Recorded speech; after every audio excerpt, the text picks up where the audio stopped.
Let's roll, nerds. You said 16? Yes. Good morning, Mr. McLean.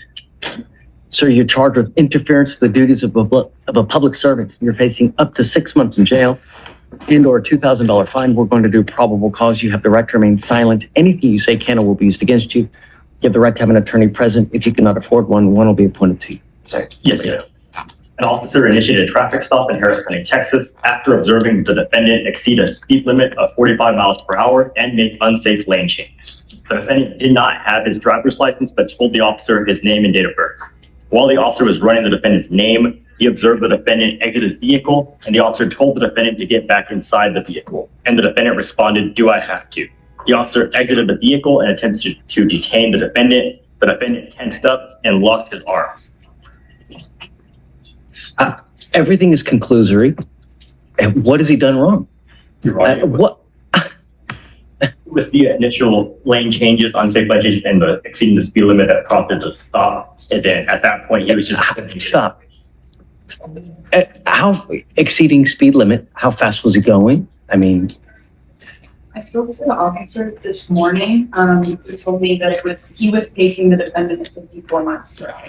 okay, in a what? I'm sorry. In a what? I mean, if it's on 610, he's fine, right?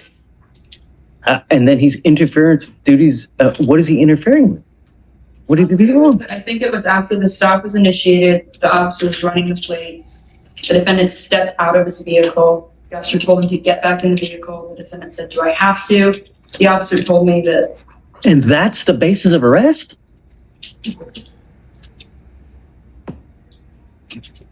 Yes, but you're on. Don't. Are you losing? No, sir. Okay.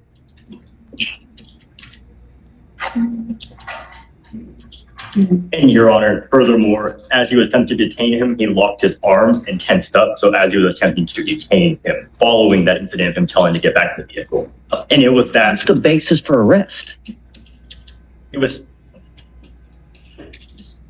just a temporary detention. He was just attempting to detain him while he was trying to What's he investigate. doing wrong? He had What's he doing wrong? 65. Yeah, 65. No, I don't think so. To find no probable cause. No, it's just, he gets out of the car and then it just the virtue of fact him getting out in the car is interfering with the duties. Really? No. Just, when you get into, just be careful out there, man. Yes, sir. Life is hard as it is. Sir. When you get into, gotta be careful, man. Yes, sir. People are always out to get you. Be nice. It's not hard. Things will go well for you. Look, I got it. I'm with you, okay? Just hang tight with me for a second, okay? All right. Okay, I have so many questions. No, stop it. Are you losing? Yes, sir. That's all we got.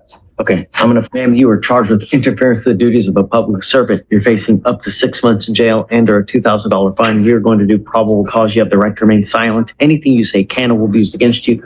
You have the right to have an attorney present. If you cannot afford one will be appointed to you. The position of the state judge is that did obstruct their investigation. I mean, it's not in this, there's multiple senses of obstruction in our opinion. It's not. Are you losing right now? Okay. Yeah.